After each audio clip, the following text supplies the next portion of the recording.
Welcome to Heresy, the Horus Heresy talk show. In this video, we're going to be talking about the Space Wolves Legion for Horus Heresy, the Age of Darkness. This video is part one of a multi-part review of the Space Wolves, so do stay tuned for more Space Wolves content. In this video, we're going to go through their Legion trait and their advanced reaction, their Warlord traits, and also the weapon options and consul options that they've got in their armory as well. But before we do that, if you enjoy the content, please do like and subscribe on YouTube. Any feedback you've got at all, leave it down below on the video. And don't forget to join us on the Heresy Discord community. A link to that is in the video description. And now on with the show. The Space Wolves Legion trait is called Bestial Savagery, and what it lets you do is run and shoot and charge, effectively. Lets you shoot snapshots and charge. This is really, really good. You know, running to melee on foot is perfectly viable in 30k generally, and this makes it actively good to do that. You know, it saves you some points on transports, it saves you the danger of being in transports when they maybe explode and pin your units and that kind of stuff as well. Getting to combat is the biggest challenge that a melee army generally has to overcome in any Warhammer game. And the second challenge it has to overcome is once it gets to combat and maybe kills what it's in combat with, can it get in combat with something else as quickly as possible as well, you know, to sort of keep the pain train going and not stand around exposed to guns. And this just helps the army with that and helps the army do what it wants to do. For units that can't run, they get +1 weapon skill when charging as well, which is mostly going to be probably Cataphractite Terminators most of the time. And that's a great buff as well, because that means your normal Cataphractite Terminators can be weapon skill 5 on the charge, or your command squad ones, if you use them, can be weapon skill 6, which is a really big deal in combat, as we all know. And the last thing is vehicles get +1 strength to ram attacks, which most of the time isn't super consequential. But if you're using Land Raiders, for example, to deliver your troops or Spartans, it does make them strength 8 on the ram, which means they can instant death Space Marines with the rams. And I'm a huge fan of rams, and that is a nice little buff as well. So all in all, a great Legion trait for the Space Wolves for how they want to play, both on the tabletop and, you know, from a thematic point of view for you as a Space Wolves player. Great for enabling you to do your thing, which is get into combat and chop stuff up. And similarly, the Space Wolves advanced reaction contributes to that theme as well. So it's called No Prey Escapes the Wolf. And what it does is when an enemy model within 12 inches of one of your units moves, you can move a number of, after they've moved, you can move a number of inches equal to your initiative and then charge. Now that's really, really good, again, given what you want to do, which is get into combat. It works really well with the Space Wolves theme. You know, it means that if you get close enough to an enemy unit, but not quite close enough, you know, maybe you fail a long-range charge, you know, or you just run towards something in your turn, you know, you get kind of close and they move. It gives you the option to charge them. It keeps your unit safe. It means that they can't shoot you because you've put them in combat. It's just generally very good. It also means that, you know, if you've killed an enemy unit and your unit is now left sort of standing there, you know, vulnerable in the open, another nearby enemy unit can't afford to move away from you for fear of triggering this. So they might still stand there and shoot you, but it means they haven't moved away, which means in your turn, you're going to be able to get into something else as well.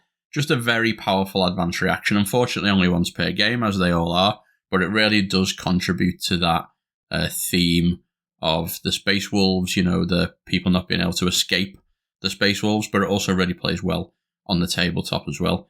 Onto the Warlord traits now. So first there's the Howler Morkai. This is once a game, you can give your whole army +1 strength when it's charging. Can be quite good if you're using lots of lighter melee weapons in your force. You know, if you're using lots of Thunderhammers, this is maybe not super effective, but, you know, plenty of melee weapons in the game, like axes and that kind of stuff, are only maybe strength 5, strength 6, that sort of thing. So this can be, you know, a useful buff, but it is only once a game. Move and phase reaction, I'm not always a fan of, but in an army so focused on melee like Space Wolves, they are pretty good. This is a decent Warlord trait. The next one's called Hunger of the Void. So at the end of the assault phase, if you're dealt any wounds, you heal a wound. And if you don't need to heal a wound, you get +1 attacks and strength for the round. So the heal isn't super good because a lot of the time characters either are dead or alive on full wounds because of the prevalence of instant death. But the +1 attacks and strength is a good buff. The problem with delayed buffs like this is a lot of the time combats don't last 2 rounds, or the important part of the combat happens in the first round as well. So it is a nice little buff, and it does give you an assault phase reaction, but I think it's maybe a bit situational, and in a lot of games it just won't have a super big impact. Certainly playable if you want to use it though. And the last Warlord trait is called Crown Breaker, and this is really good. So it gives you preferred enemy independent characters. And what's good about that is your whole unit, if you've got anything with this in your unit, it gives it to the whole unit. So you can put it in a shooting unit and give it all, bonuses to shoot independent characters. You can put it in a melee unit, obviously, maybe more likely in Space Wolves, and the whole unit gets rerolls to hit the whole enemy unit. And this is a very common, situation to be in. You've got an elite unit with a character, most other people have as well. Your whole unit has got those preferred enemy rerolls, which is just great. On top of that, while you're in melee, you've got 5+ Feel No Pain as well. There's 2 really good buffs in one trait, and a move and phase reaction, which is perfectly acceptable for Space Wolves. And I think this is their best Warlord trait, and this is the one I would be taking almost all of the time. On to the Space Wolves Armoury now. So the first piece of equipment they've got is the Fenrisian Axe. So this is a 2-point upgrade to a chainsword. So it gives you Reap and Blow, and you lose Shred. So it's a little bit better than a chainsword as long as you've got Reap and Blow in effect. And it's also +1 strength as well. So it's about a 30% increase in damage, which is quite a lot if you've got Reap and Blow active, but a little bit of a decrease in damage if you don't have Reap and Blow active against your average toughness 4 target. But these do look very cool and Viking-y as well. Good enough to take, easily good enough to use. They look great on the tabletop, so a nice option there. Depending on if your unit's already got chainswords, chainswords can be quite expensive on some units, but there are plenty of ways to use these axes and also make your force look a bit unique as well. And it's nice to see one of these sort of small options actually being relevant and worth their cost, compared to some options that some legions get where it's a couple of points upgrade, but it's just not really worth buying. Then we've got the Frostblade. So these are a very Space Wolfy sort of lore weapon. They're unfortunately independent character only, which is a little bit of a shame, and pretty much all of them are power weapons with Reap and Blow, more or less. Now, they are pretty decent. Reap and Blow is pretty decent, but the problem is they're all specialist weapons. So a lot of the time you would have +1 attack anyway, depending on how your character's equipped, and Reap and Blow's only giving you what you already, would have got, pretty much, and for that privilege you're paying an extra 5 points.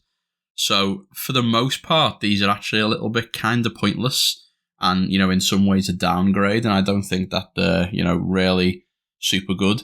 The Great Frostblade is a little bit of an exception, so this is +2 strength and AP2, and it's 2-handed, Reap and Blow 1, but importantly it strikes at initiative, and AP2 striking at initiative, wounded on a 2 most of the time with strength 6 there, is a pretty nice thing to have, especially with, Reap and Blow to counteract that 2-handed as well. So that one is a potential, use, for use, but it's an extra 10 points on top of a power weapon, so it's the cost of a Thunderhammer. So really you're trading off the extra power of a Thunderhammer for being able to go first. You might want to use that one on occasion. Certainly give you some cool modelling opportunities for a Space Wolf for a big 2-handed sword. But for the most part, Frostblades are really, unfortunately, not very good.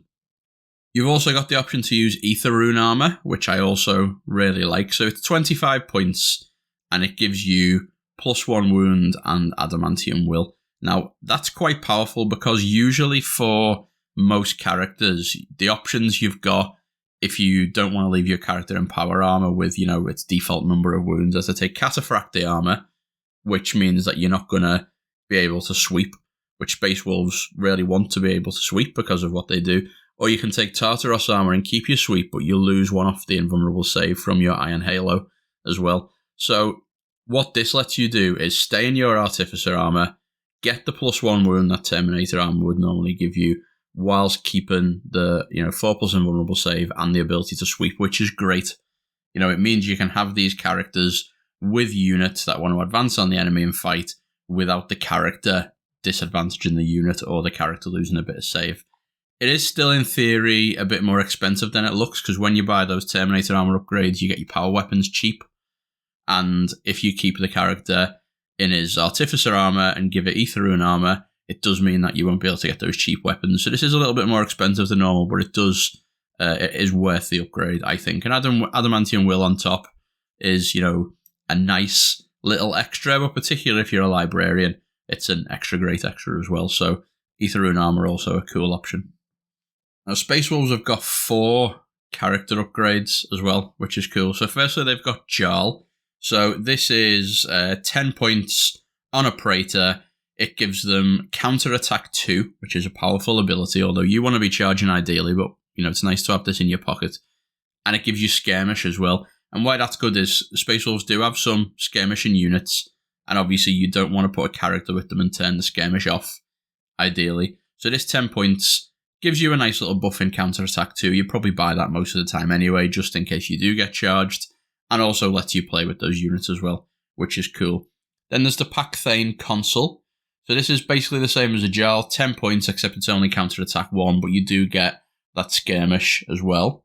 Now that is still pretty cheap for what it does, but you're going to take a Centurion. Normally you're going to do that to upgrade him to a specific consul. So this isn't really something that you would probably take a Centurion for. So you probably won't find yourself using this very much, really. It's probably not really got much of a reason to exist. Next we got the Speaker of the Dead, though, who is great. So if you ever played 40k, you'll know exactly what this guy does. He's a chaplain and an apothecary, both in one model. And he's 15 points cheaper than buying both of them, although obviously he's only one body with one set of stats, but he's 15 points cheaper than buying the chaplain and the apothecary separately. And he also saves you that elite slot. Elite slots are quite precious in a lot of armies, and that can really help saving that slot and saving a few points. And moreover, this guy's just cool. Great modelling opportunities, great models in general, pretty awesome. Space Wolves really benefit from a chaplain. Everyone benefits from an apothecary, so a really good option for Space Wolves here. And then lastly, they got the Caster of Runes as well. So this is, a Rune Priest if you play 40k. Same cost as a Librarian. He's got some fixed powers, but he does gain Adamantium Will on a 4+, which is really nice. His unique discipline gives Shrouded on a 5, or if you pass a Psychic test, a 3, to a unit with a model within 6 inches. So the whole unit doesn't have to be within 6 inches, and that's really good.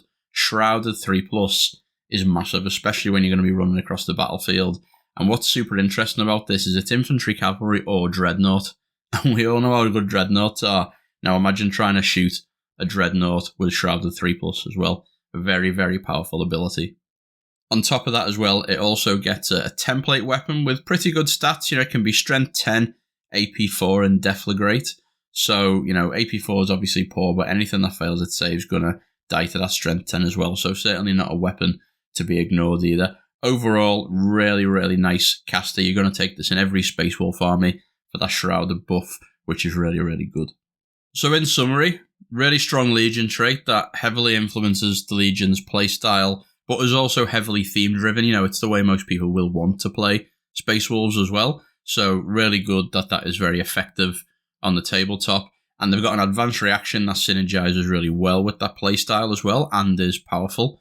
Their equipment's a bit mediocre. They didn't get, the best stuff in the world, but Ether Rune Armor's nice, and you do have some slightly different melee weapon options. Their console options are very great, though, particularly the Caster of Runes is super, super powerful, and again, synergizes well with the Legion's playstyle by keeping infantry alive, or dreadnoughts alive as they run up the board.